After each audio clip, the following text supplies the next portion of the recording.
So we've reached Perek Tzadik Aleph, chapter 91, famous chapter in Tehilim, called Yoshev Beseter Elyon. A lot of people have no idea what this chapter is all about. It's very different than the rest of Tehilim. A very powerful chapter to say if one is dealing with the potential danger of demons. Ruach Ra'ah, along with chapter 90 and 91 are both helpful for these kind of situations, but especially 91. As you will see, pretty much all of it deals about demons, all kinds of demons, all kinds of mazikin. So I decided to give a brief introduction about this world of demons, even though I speak a little bit about it in another lecture about UFOs. If you're interested, it's in the internet in two parts, part 1 and part 2. What are UFOs and how does Judaism see them? Do they exist? What kind of powers are they? We talk about the real ones, the ones that people have attested to, the reliable witnesses, not that which people think or imagine that they've seen. There's a lot of that too. So what exactly are mazikin? The word mazikin in Hebrew means those that hurt, those that cause damage, and they are creations of Hashem. Just like anything else, Hashem created all kinds of beings, whether it's animals, whether it's fish, angels, human beings. There's all kinds of beings that Hashem created. And they're quite a bit different from each other.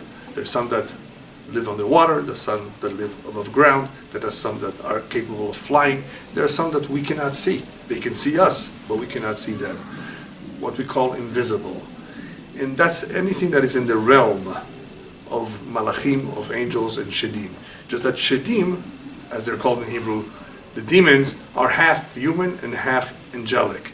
And when we say half, it doesn't mean exactly 50%. It means that they have certain qualities of human beings, that they reproduce, for example, that they eat, that they die, and they have some qualities with which they resemble the angels. But even when talking about angels and demons, there's different kinds. There are some that are more human-like, and there are some that look more like animals. There are some that look very, very strange, that you would be scared if you would see them. And there are some that you would never know that they're demons because they look pretty much like human beings. Unless you took a closer look and you examined their feet. Because one type of demon has chicken feet. So, I don't think you'll ever have this problem unless you're around Melrose maybe. Certain avenues, certain streets where you may find all kinds of strange entities. And you never know. Now the reason why I say you probably will never run into them is because for the most part they're in rural locations, not in urban cities. This is not their place. They're not supposed to be here unless you're involved with them, you're calling up on them, you somehow interact with them, then they can come to you. Or unless they've been there from before and the house was built later there. So usually human beings don't encounter them unless they live in the woods, in the mountains, away from most people. They pretty much don't interact with people unless they're the type of shedim that are called mazikin. The real mazikin means that they are sent as messengers from Hashem, just like angels. They have missions. They have all kinds of missions. And one type of mission is to punish. There are certain mazikim that punish. They're called malachei chabala, destructive angels.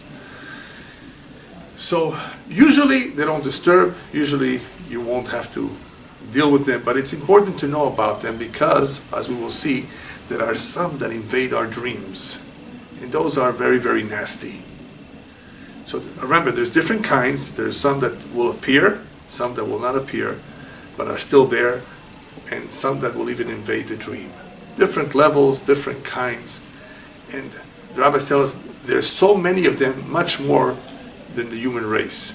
So even though we're several billion people now, imagine there's more shedim and mazikim than there are human beings. And Hashem intentionally did not want us to see them because we would be scared. And of course, in order for us to function properly with free will, we can't see certain things. Certain things are concealed from us, including this here. But from time to time, they, for some reason, and we don't know all the reasons, have permission to appear. And the rabbis tell us, if you are 3 going together somewhere, usually they won't appear, they won't hurt you. With 2, they may appear they won't hurt you. With one, it could be dangerous. So you don't want to be by yourself, especially at night anywhere, unless it's in a very public place. Because when a person is by himself, they tend to antagonize him. Even though they don't hurt him, they tend to sometimes make fun of him. There's different kinds of shadim, and some of them, that's what they do. They make fun. They laugh at you. And they can appear in all kinds of ways. So even though they have a certain appearance, but sometimes they have this ability that they can turn into whatever they want to scare you. And people, of course, have witnessed this in all cultures. This is not just something Jewish. So when you see that many, many people describe them, even though they may not know what they are, you realize that there's something there. People didn't just make this up. In all the cultures of the world, it used to be that they were more common. People were more familiar or more aware of them than they are today. Today in the Western world, a world of technology, people just don't focus on these things anymore. Magic, witchcraft, and all these things.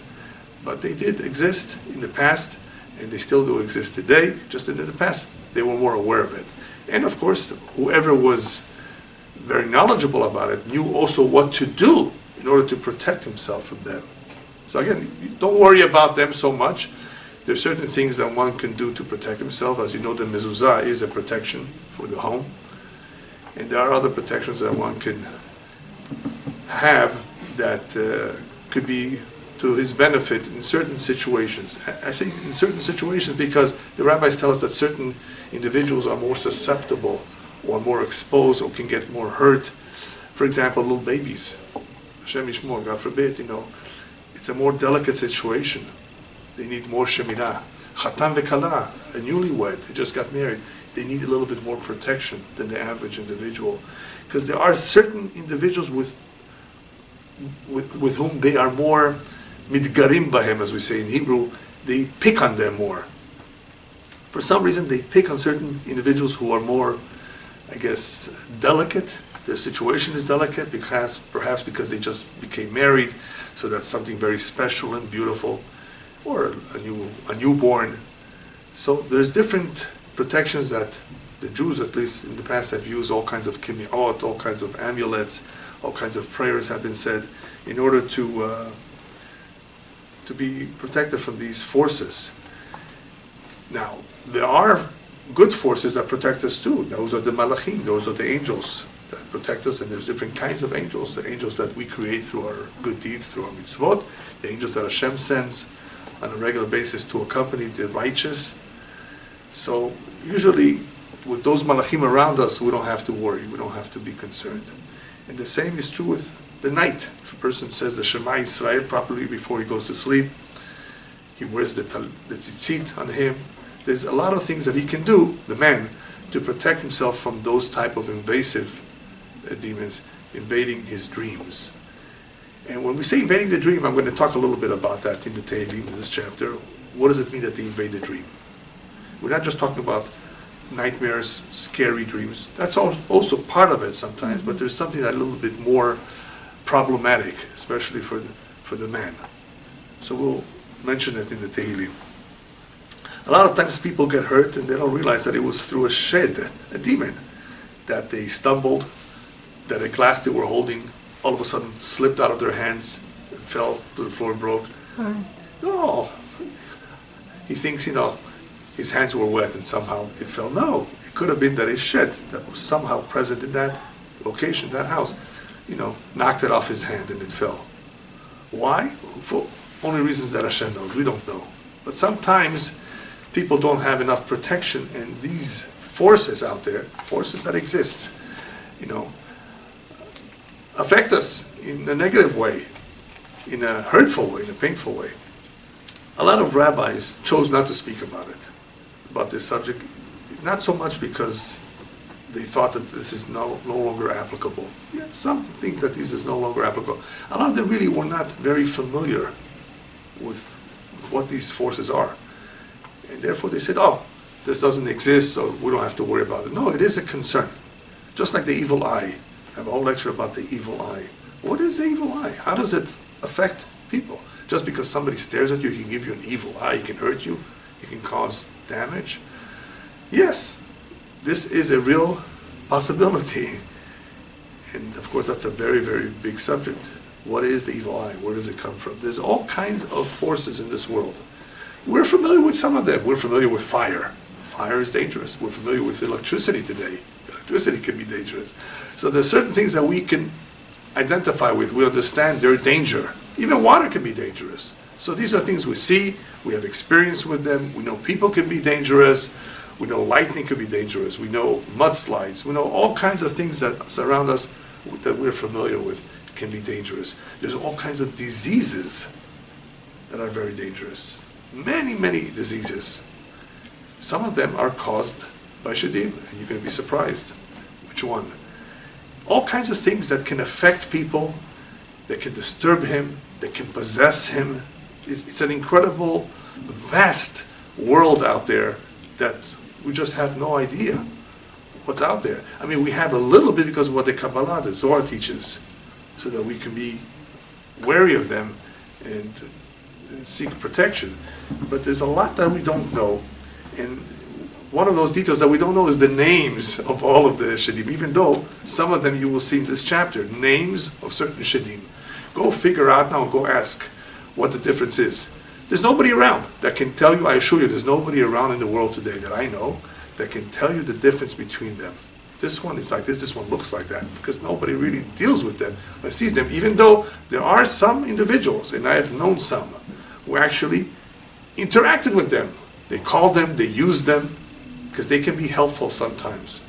Somebody's lost, disappeared, kidnapped, you don't know where he is he dead or alive? The rabbis who were into this knowledge base actually used Shadim, the ones that they can somewhat rely on. Please help us find this one. And they would do them the favor. But it was not always a good idea to do this, to deal with them, because they can be unpredictable. Imagine having a lion as a pet. Certain animals are very wild. They're not predictable. You know, there are many cases of a lion, and especially a bear, and certain other animals that have turned against their masters. They were fed from when they were born, which usually creates a better bond between the animal and its master. But even then, because of the wild nature in them, they cannot be completely tamed or domesticated. So same thing with Shadim. Shadim are unpredictable. They're very, very volubles, we say in Spanish. Volatile, very changing. And they can hurt you. So you don't want to start up with them. But there are some times that there was a need to use them, and they were around. And you know what? There's even something called the Jewish demon. Jewish demons, yeah, they observe mitzvot, they learn Torah, they have their own synagogue. We're not familiar with this, but the rabbis of years ago, and especially in certain areas of the world, like in Teman, in Yemen, and maybe even in Iraq, I believe so, certain countries, they were more familiar with this. A lot of rabbis in various communities were more familiar with spirits in general, people that were possessed, dibukim and the like. Things that you don't hear so much today, even though you hear about it, you don't know for sure if it's et, or if it's schizophrenia, or if it's something else. But there is still something called a spirit possessing someone. So these are spirits.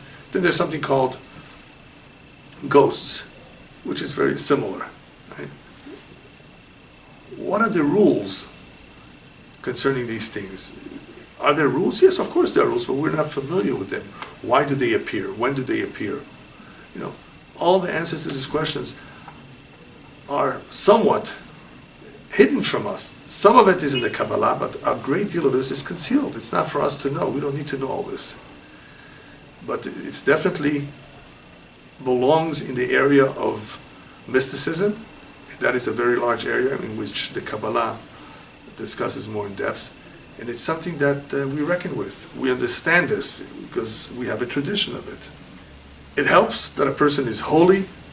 It helps that a person is righteous and observes mitzvot, because then naturally he's wearing a bulletproof vest of sorts, that they don't mess with him so easily. There are certain things, as we will see, that you can do or say that will hopefully block them from even thinking of coming in or getting too close to you. All right, so we'll begin. Chapter Tzadik Aleph, chapter 91.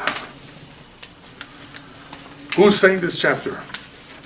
So, Moshe. according to our tradition, Moshe Rabbeinu is saying it because he's the one that headed upstairs while he was alive. Remember?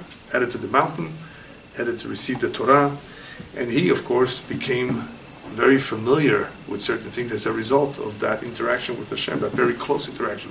Who else was very, very knowledgeable about things like that? Shlomo HaMelech, the wisest man that lived. He knew these things. He was aware of certain things. He used the demons also for certain things. And don't be surprised if you ever, read Egyptian history or Sumerian history, Akkadian history, that a lot of what they did and accomplished, which is incredible, including the pyramids, don't be surprised if you read something to the effect that they were helped by demons. They were familiar with Kishuf, they were familiar with witchcraft. We just read it in the Torah. The Egyptians, remember? In Mitzrayim, Moshe had to deal with them. He had to prove to Paro, what I have is not witchcraft, what I have is directly from him. And he can beat all those forces, and you're going to see it. So these forces existed, they still exist on a lower scale, and in some places people are more familiar with it. So Moshe Rabbeinu is familiar, and he tells us like this: Yoshev beseter elyon etzel Shaddai itlonan, you, Hashem, who dwells in the shelter of the Most High, because he's upstairs. Betzel Shaddai itlonan. So what we have here is the word beseter elyon, and we have betzel. Tzel is the one who abides in the shadow of Shaddai. In other words, that's another name of Hashem, of the one who's omnipotent. The word Shin Daled Yud is a very powerful word. It describes the power of Hashem as seen in this world. Even though this power, the Kabbalah explains, metzumtzam, it has been constricted and limited, still it's a very powerful source of divinity as seen in this physical world. And it's interesting that he uses this word, because not only is this word, the name of Hashem, Shin Daled Yud, a powerful name used to ward off Mazikim, look at the word, and you will see how the first two letters is Shed. So it's interesting, it's not a coincidence, that the first two letters of this name, Shin Daled Yud, just happens to be Shed. So it tells you something. So, what is he talking about, that Hashem dwells in the shelter of the Most High? Well, the simple idea here is Hashem, of course, from above, Mashgiach, he oversees everything going down here. There's seter, there's concealment. And Moshe is talking about himself here, is that he entered that place which is concealed. He entered into the cloud, the Midrash says. And the reason why it says Yitlonan, which means he spent many nights over there, right? Means he was there for a while. So he's quite familiar with what's going on in the upper world. By the way, this particular chapter is also called Shir Shel Pegaim. This is a song of misfortunes.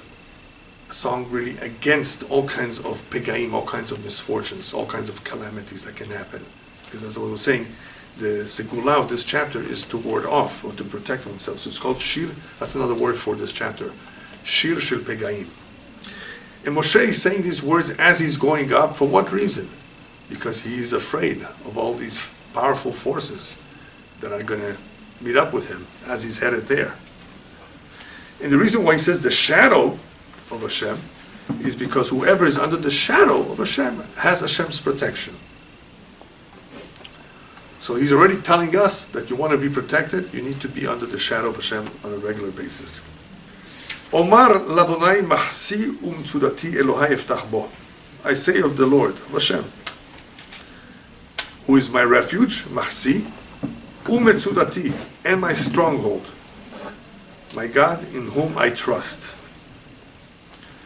So, even though the commentaries don't get into too much detail as to why does he say Machsiu Metzudati, why does he say both?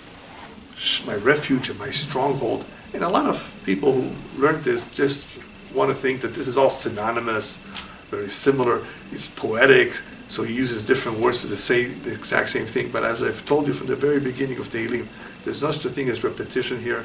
Every word means something. Every word chosen has great meaning. And it means something a little bit different. I say a little bit because it may not be very different, but it is imparting additional information. So what is the difference between Machsiu and Sudati? So first of all, he's saying, Omar, Hashem, I want people to hear, I'm talking to Hashem, people should learn from me, that any time that a person sees that he's being confronted with some sort of tzara, some sort of trouble, he has who to turn to. And who should he turn to? To the one I turn to HaKadosh Baruch Hu, to his Metzudah, to his stronghold. Okay, then what is shelter? What is the difference between the shelter and the stronghold? Shelter. What is a shelter? A place where you seek shelter, refuge, right? A house could be a shelter from the rain. So the shelter over here is to protect one from the dangers outside. Which dangers? Mazikim, as we will soon see them. We're going to be introduced to them. So Hashem is my shelter from them not daring to come into that place. So when you have a mezuzah, the Zohar says, they see the Shin Dalet Yud on the mezuzah, and they run away. They leave that door alone. So you see, so Machsi is a shelter from the Mazikim. They can no longer enter such a place, even if they wanted to. They see that, they run away.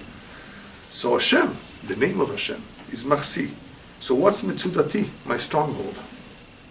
Metzudati is a lot stronger than just a shelter. A person could be in a shelter and he can still be afraid.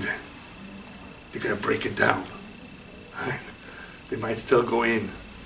A stronghold means that Hashem gives the individual a sense of feeling of, don't worry, you can trust in me. The place is very well fortified. They can never enter here. Metzudah. Exactly. It's a stronghold. A stronghold has a lot more protection than just a shelter. So obviously it all depends on the individual, how much protection he has. But Hashem is our shelter. He is our stronghold. We can turn to Him. We can trust that He will always be there for us, as long as we behave ourselves, of course. So that's why He uses these two, because they really talk about different things. And how is it that He will protect me? Because I trust Him. So here He's already revealing to us what was told to us several times, that midata bitachon, the attribute, the quality of trust in Hashem, is very powerful. It lends a person additional protection from Shamayim, just because you trust in Him. Hashem says, you trust in me, as we will see towards the end. Just because of that, I will protect you. So that's powerful. All right. And now we begin to see action. You ready? What exactly happens? כי הוא יציל לך מפח יקוש מדבר אבות. Pasuk Gimel. Verse 3. He will save you from the ensnaring trap. Mipach is a type of trap. Yakush, it ensnares. And also He will save you from midever avot, from the destructive pestilence. So if we translate this literally, that's more or less the translation. We have a pach, which is a kind of trap, and we have dever, which we're familiar from other pesukim, which means usually plague, pestilence. And the word havot means destructive. It causes tremendous destruction. It causes loss of life. But that's the literal translation. The deeper translation, we're talking just in the mystical area. We're talking about various names of Shadim. Even though these don't appear to be names of Shadim, as the other ones, they are still names of different kind of demons and destructive angels.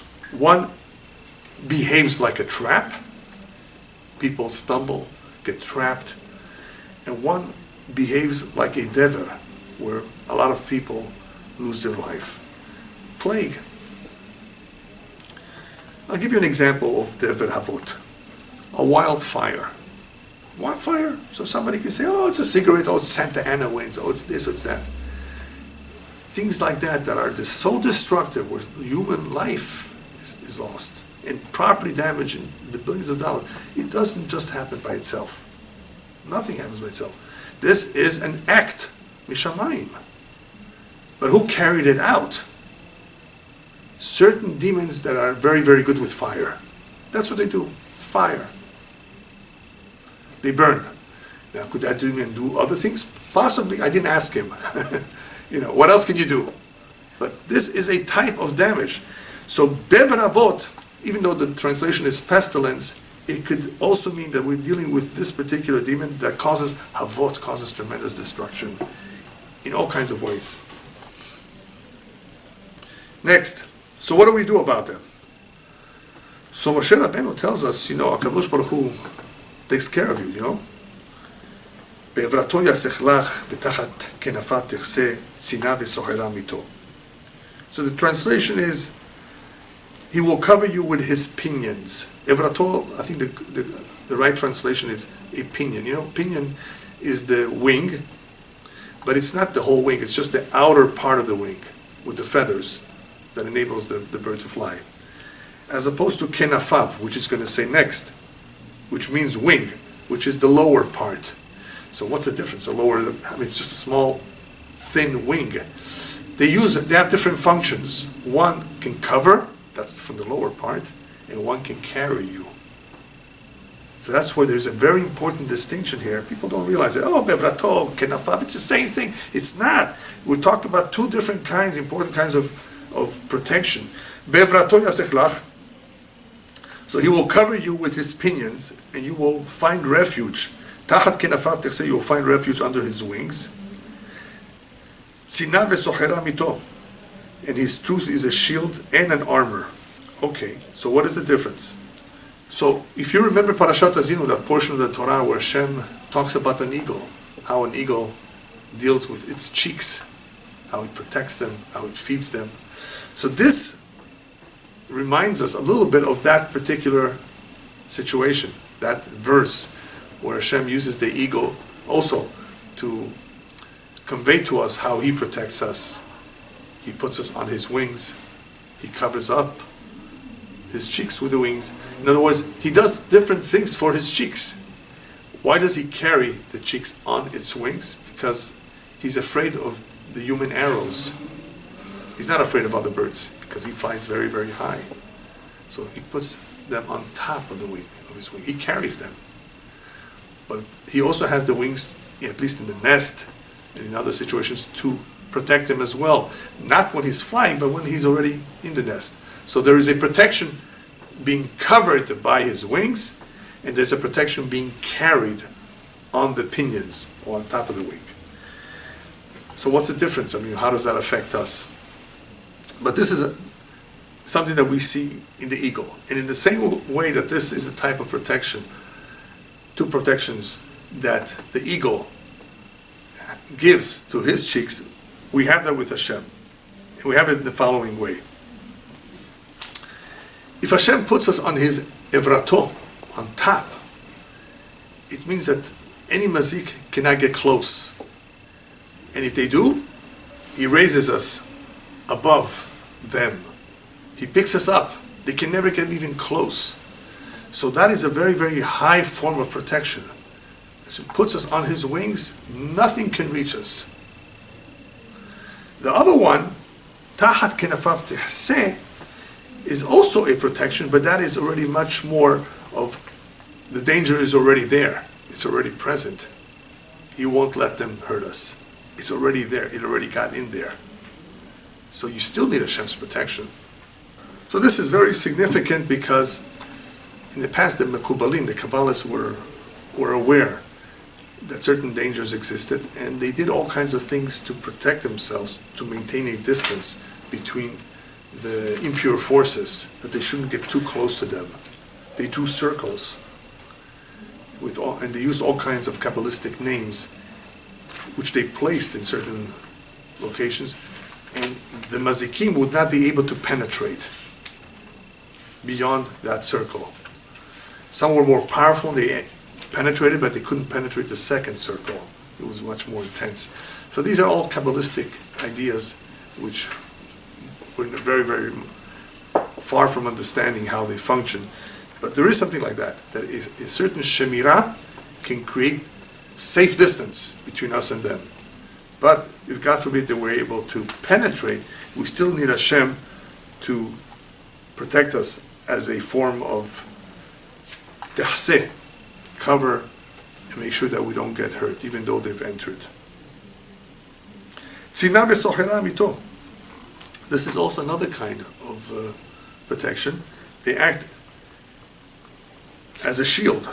In other words, our deeds that we perform, the mitzvot, they shield us. Rabbis tell us that Torah shields us. A person who learns Torah shields us from the evil inclination. It could shield us from all kinds of harm. A person who gave charity, the charity is also a very powerful mitzvah. It shields him from unnatural death, the Pasuk says. Mm-hmm. Some mitzvot last for a while, some mitzvot only are protective of one when he's involved in performing them. You've heard Shliach mitzvah, Eno Nizok, a messenger of a mitzvah, he's in charge, he was given a mission. It's a mitzvah to help someone. So as he's going on his trip, he's protected because he is a messenger of a mitzvah. So these are all protections that come about through angels, not through demons. Angels that protect. So you have demons that can be hurtful, that can damage. You have angels, positive, good angels, that can be very helpful, that can be protective. So you have a tzina v'sochera amito. Now, the reason why it says amito, his truth. What does the truth have to do with it? Because Hashem's emunah, Hashem's truth, or our faith and trust in Him, as we said earlier, this is what grants us that extra protection. So you want to know where do you get the tzina v'sochera? By the way, tzina v'sochera, a shield, and sochera is an armor, body armor. So he uses these things that we are familiar with to remind us, just like the body armor can protect you from certain arrows and certain things. So same thing, there are Kabbalistic protections of all kinds, and this one is very powerful. The protection of amito, believing in Hashem, having trust in Hashem. Lo tira mipachad laila, mechetz yauf yomam. So now again we're going on to describe various kinds of demons. Pasuk Hey, you will not fear the terror, the pachad, the terror, the fright of the night, nor the arrow that flies by the day. So the rabbis tell us, the Kabbalists, that we're dealing with different kinds of demons. Many of them, for the most part, attack or can attack at night. As it is, there is a fear, there's a pachad at night, because at night you can't see. So naturally people are more afraid of nighttime. So nighttime is the most potentially hazardous time to be by yourself, especially in places like this, because a person can get hurt. Don't go into a place that is occupied by them. The rabbis have told us that there's certain homes that can be haunted by them, that they are there. Stay away, you can get hurt. Don't volunteer to go to a place where you know that you might get hurt. But here we're talking about generally at night, which is more of a problem than during the day. But what happens during the day? There's even something during the day. It's called hetz. Now, hetz is an arrow.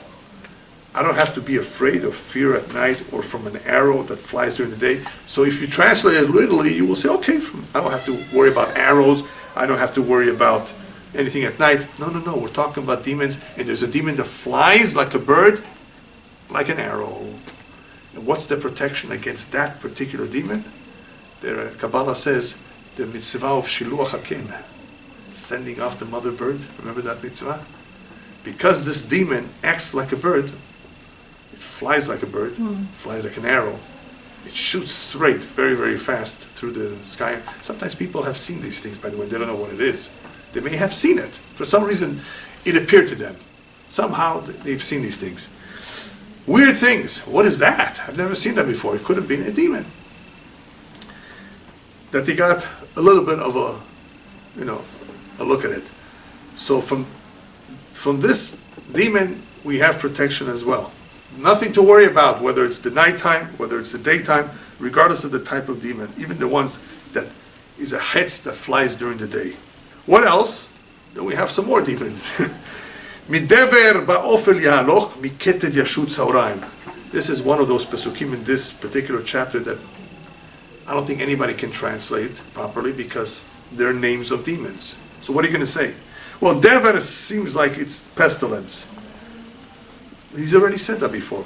Here we're talking about various demons that can hurt people at different times of the day in different situations. So for example, the first one, midever ba'ofel yahaloch, this particular pestilence, even though that's the literal translation, it's not pestilence necessarily. It could also be pestilence, of course. It is a type of demon that goes ba'ofel. It prowls during the night, as soon as it becomes nighttime. Have you ever seen bats? Usually at night they come out, So there's different animals, as it is wild animals, most of them hunt at night. That is their time. Hashem said, human beings, you sleep at night. Animals, you are active at night. If we were active at the same time, it wouldn't be good. Right? So these kinds of demons are like animals in a sense. They are more active at night. So you have Dever, Ba'ofel Yahaloch, then you have Miketev. Ketev is a very, very nasty, dangerous type of demon called Ketev. Ketev Merili, the Torah discusses this. Ketev Yashut Saoraim. The destruction, I guess we can translate that, ravages at noon. There's a type of demon that has certain hours of the day where it's most active. The rabbis even tell us to avoid certain hours of the day during certain months of the year, when that particular Ketev is very active. It's destructive. People can get hurt from it. People can die from it. So it's one to be concerned about. But what is he telling us over here? You don't even have to worry about that. Now this is very important. The fact that he's telling us that we don't have to worry about this, it means that our protection from Hashem is so powerful that these guys won't ever get close. And if they do, they run away. As long as we have that protection. There were great rabbis who weren't afraid to go by themselves. They weren't afraid of witches. The rabbis are known to have been around these types of people. And as one rabbi told the witch that was going after him, trying to do something to him, said, you can do whatever you want, try harder, and you will see nothing will help you. Shum davar lo yazor lach. Nothing. Go ahead. You want something? She was trying to take some dirt next to his feet. She was throwing water on him. She says, go ahead, do more, as much as you want. Yeah, would you like me to pose? Do whatever you want to do. You won't be able to. You won't succeed. So some rabbis were very, very strong. They knew themselves that these people won't hurt them. The average person cannot take that chance. But don't worry about it too much, because we don't run into this all the time. All right, what else? Yipol mitzidecha elef urevava miminecha elecha lo yigash. So this is an interesting pasuk, because you may wonder, why does he say that 1,000 may fall at your left side and 10,000 at your right, but it shall not reach you? 1,000? 10,000? What kind of numbers are those? Why not just say 10,000? Why say 1,000? Well, we're obviously making a distinction between the left and the right hand. From the left hand, the hand that puts on tefillin. That's one mitzvah. 1,000 you can destroy, you can destroy them. Not only ward them off, through certain mitzvot you can destroy demons. Certain types of demons can be destroyed. The left hand, 1,000, and the right hand is more powerful, because the right hand is the most active hand. It does more mitzvot. 10,000. Elecha lo yigash, they won't get close to you. On the contrary, you will actually destroy them. Since when can we destroy demons? So again, somebody that reads this superficially has no clue what's going on over here. But the Zohar goes into it more in depth. We're talking about, for example, Kriyat Shema. When you say the Kriyat Shema before you go to sleep, if you say it with the right kavanah, with the right focus, the right intent, word for word, that is so powerful that anyone who, God forbid, may have created demons. Well, you can create demons, yes. There are certain demons that are created, God forbid, if a man sheds his seed in vain, zera lebatala. Very, very serious sin. But he can undo it. He has to kill them. He has to kill those levushim, those garments, impure garments that he created for these impure entities. He's given them something. Let's just say it's in a very simple way. He's done something very, very bad, very negative, and they can hurt him as a result. So you want to destroy them, and you can. So one way to deal with it is through proper Kriyat Shema before one goes to sleep. So you have a difference between the right hand and the left, because the right hand is the more active hand, the one that does more mitzvot. You have this difference between 1,000 and 10,000, which is telling us, look at the quantity. There's so many of them.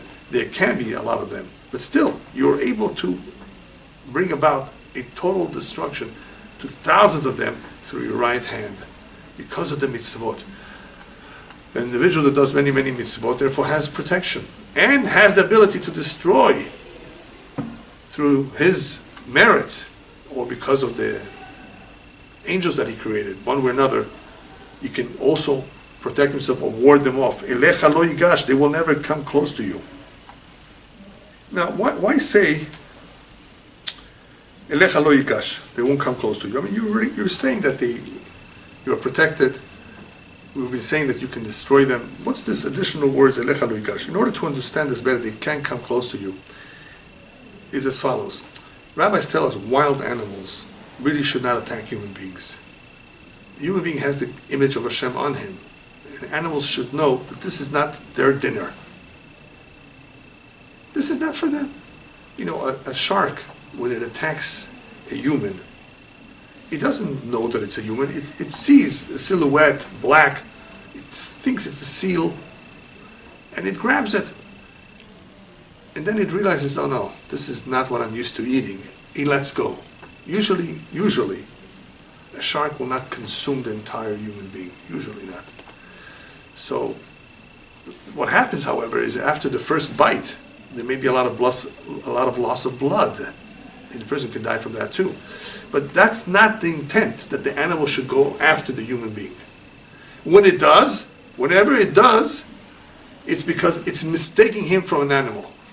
A lion, a tiger will attack a human being because it sees him as another animal. That's all. Or it feels threatened. That's another type of attack. Like a snake feels threatened. So it's not so much just they're territorial. Of course they're territorial. But the animal should not, by instinct, attack a human being. If it's a human being that has the Tselem Elokim on him. But if he has no Tselem Elokim, then of course, he will look at him as another animal. So therefore, Daniel was thrown into the lion's den, and so were many, many tzaddikim. Hungry lions, and nothing happened to him. Why not? Because he's a tzaddik. The lions won't touch him. He says, no, this is a human being. I'm supposed to be afraid of him. That's the way it should be, but I don't think too many people are at that kind of a level that they can take the risk, take a chance of going into the cage of a lion. Right? So even though a lion doesn't always attack unless it's hungry, or unless it's very upset, a tiger will attack you regardless. Some animals are very, very wild in their nature. You get too close to them, it's very, very dangerous, even if they're not hungry. So we're comparing this in some ways to animals because it's the same idea. They won't get close to you. They'll see that Tselem Elokim, they'll see the name of Hashem on the doorpost. They're not going to enter. This is not for them. They have no business there. Next. רק בעיניך תביט ושלעומת רשעים תראה. You need only look with your eyes and you will see the retribution of the wicked. This is just a way of telling us that nothing will happen to you, but you will see the retribution of the wicked. In other words, you will see how other people did not have that protection and they did get hurt. Why is he telling this to us? There are times where an individual is righteous, but he's not so righteous as to deserve to see the downfall of his enemy. The best example I can think of right now is Eshet Lot, the wife of Lot, if you recall. She was told, don't look back. You're being saved from Sodom and Gomorrah, you're being saved, you and your husband and your two daughters, but don't look back. She did. looked back and she became a pillar of salt, as described in the Torah. She did not have the zechut, the merit, to be protected while seeing the downfall of her neighbors. She was not such a tzedekah. She was not so righteous. She did not have enough merits to be able to look back. So here he's telling us, one who has bitachon Hashem, one who's a righteous individual, he's not only protected, he's able to see how others are not saved, how others are not protected, and he is. So you can tell the difference. Because he might say, well, nobody's going to get hurt. I wasn't hurt because maybe it's a coincidence. No, you will see the difference. You will see with your eyes. In other words, nothing will happen to you, but you will still be able to see with your eyes what happens to the Rashaim, to the wicked. Ki ata Adonai machsi, elyon santa me'onecha. So now he's giving an explanation. So why does this individual merit to get all this protection? Because he has turned to Hashem and told Hashem, you are my shelter. You have made the Most High your haven. Since you have made the Most High, in other words Hashem, your haven, you've turned to Him. What's the difference between Machsi and Me'onecha over here? You can say the trust, and you can say the other one is your prayer. You've made Hashem your haven, in other words, you've turned to Hashem. You haven't turned to anyone else. Of course you can turn to other people as well, but your main reliance should be on Hashem. That is why we're told when you go to a grave of a tzaddik, of a righteous man to pray, don't pray to the tzaddik. He's not God. We're praying to Hashem. Why are you there? We're praying to Hashem in the merit of the tzaddik who's buried over here. Or we're asking the tzaddik to intercede on our behalf before Hashem. That's something else. But be careful not to pray to the man. That you're not allowed to do. So here he describes that this individual has complete faith and trust in Hashem, turns only to Hashem, and prays to Hashem. And that is why he's being helped. As opposed to individuals who do not really trust and do not show any bitachon in Hashem, any real emunah, they sometimes lose out because Hashem removes His protection from them, and then they are exposed to the elements. When I say exposed to the elements, it means that they can get hurt. It doesn't mean that necessarily they will get hurt, but they're taking a chance. Whatever the destiny is, whatever the mazal is, if they just happen to be at the wrong place at the wrong time, like they say, they might get hurt. But one who has that protection, Hashem will put it into his mind to avoid that place to begin with. And if he did not avoid it, he will still be protected. Many, many stories.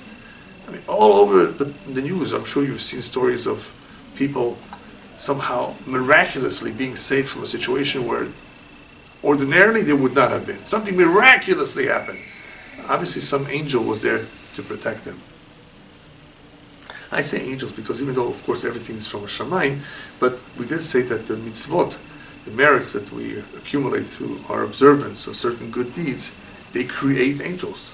So we have the angels of Hashem, plus we have the angels that we create. We create certain angels, and these angels can protect us. Pasuk Yud, Lo teuneh lecha ra'a v'negra lo yikra v'ao lecha. Very important pasuk. We've finally come to the verse that discusses somewhat indirectly dreams.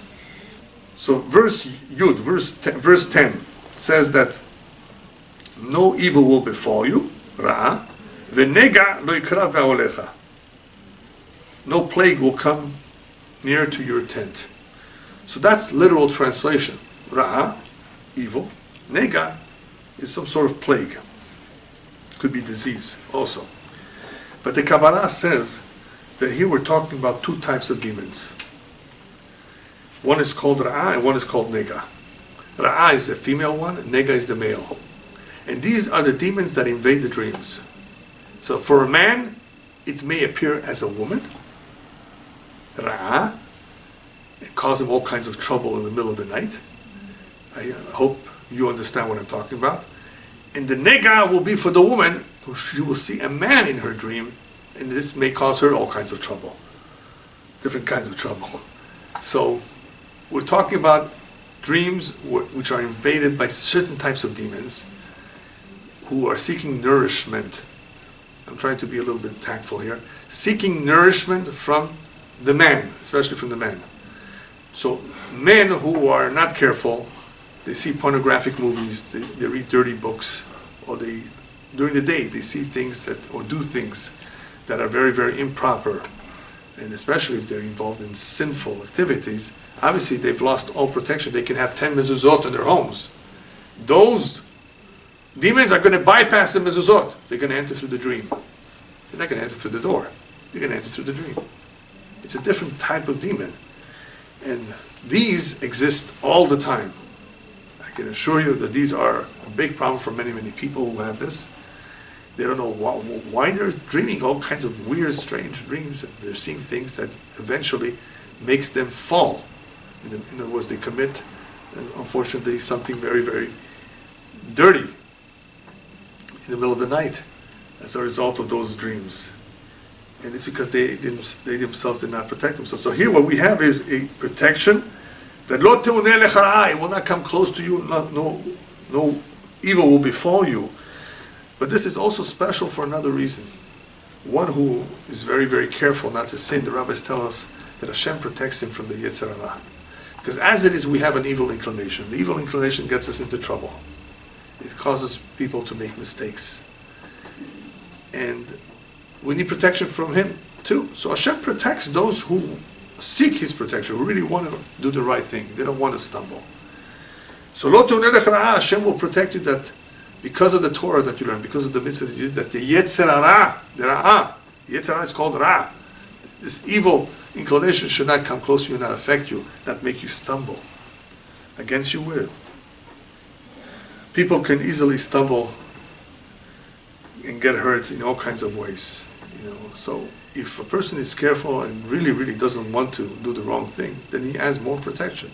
But if he himself is not careful, he's not going to earn that protection. There are dreams that make people very, very afraid. They scare them. Also, they may have done something wrong. All kinds of scary dreams could be because of something wrong that was done during that day. But there is one particular one that I mentioned in the introduction that a lot of people are unaware totally. And that is called Ra'ah. Ra'ah is not just evil. There's a certain demon that does not invade the dream. It invades the human being in a sense, as a disease. A disease. Which Shlomo Melech Kohelet describes in his book Kohelet, Yesh Ra'ah Sheraiti Tachat HaShemesh. There's a certain evil that I've seen under the sun. I've seen something very, very nasty. People who all of a sudden can no longer give charity. They've become so stingy and misers. Chasis, Bachil. Yeah.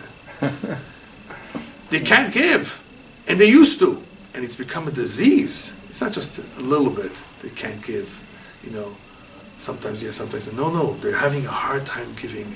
It's a punishment from Shemayim. All of a sudden they feel that their hands are closed. They can't open up their hands. They can't enjoy their money. We're not talking only about helping others, we're talking about even for themselves. That's the difference between stingy and miser.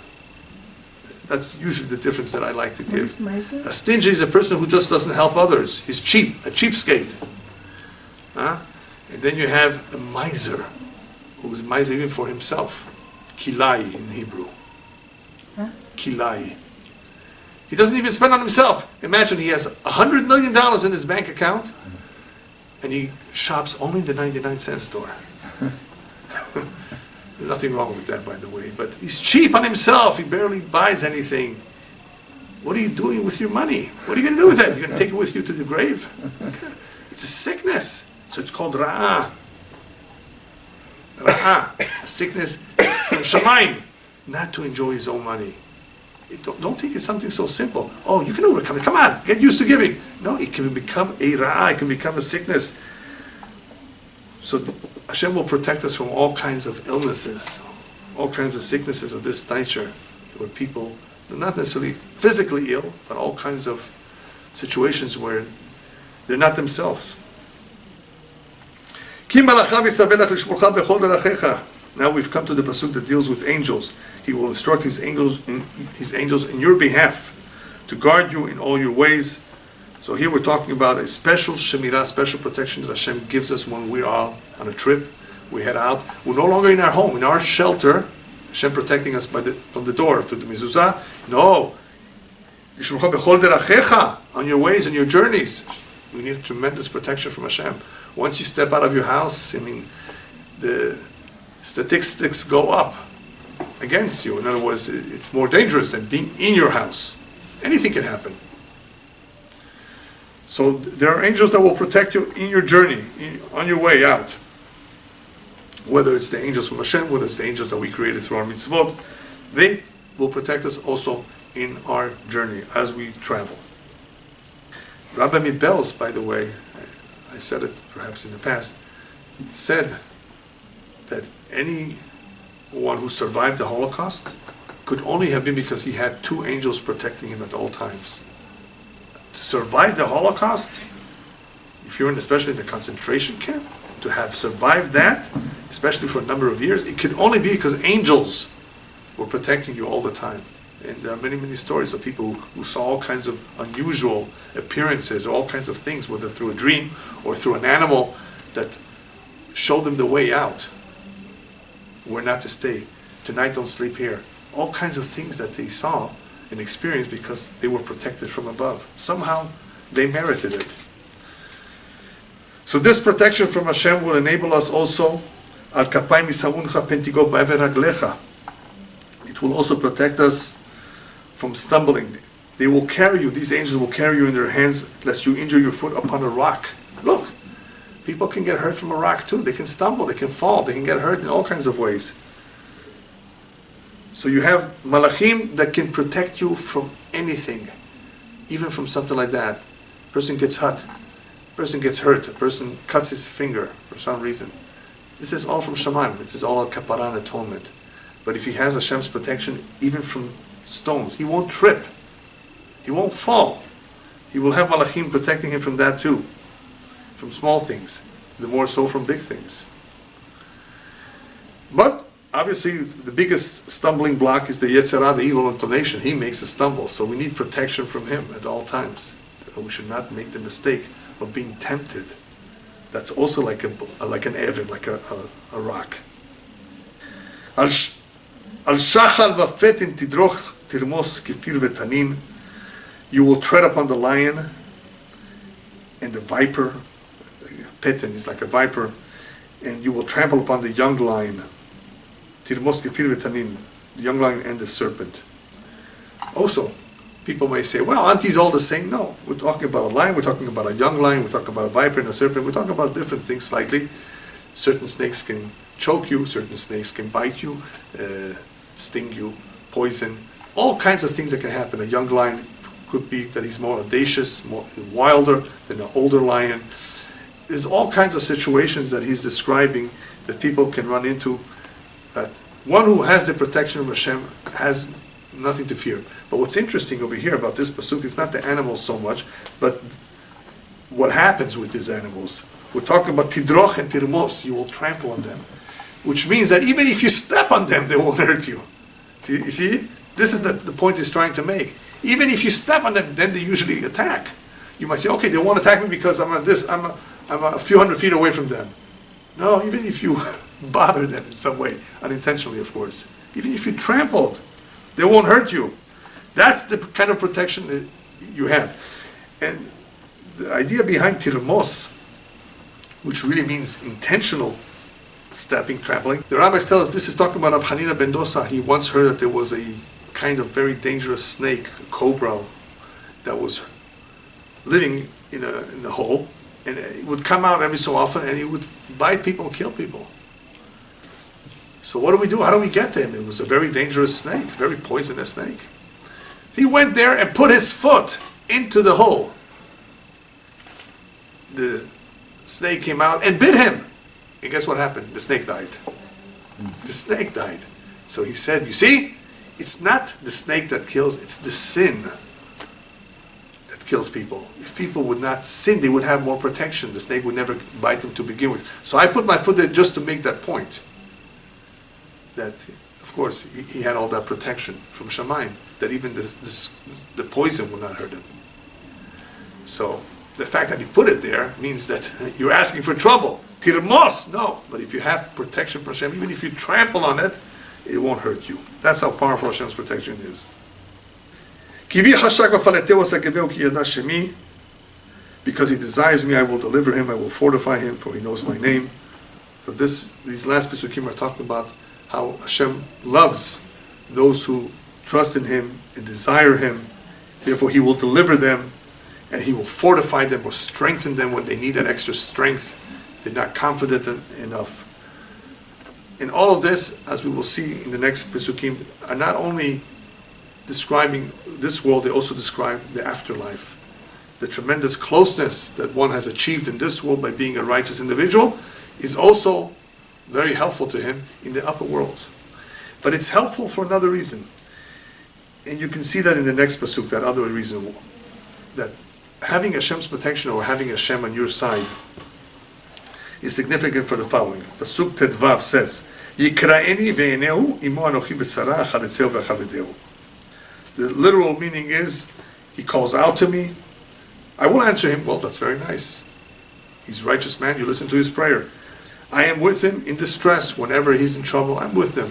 I'm with him to protect him, to save him. I will deliver him and honor him. But what's this honor him?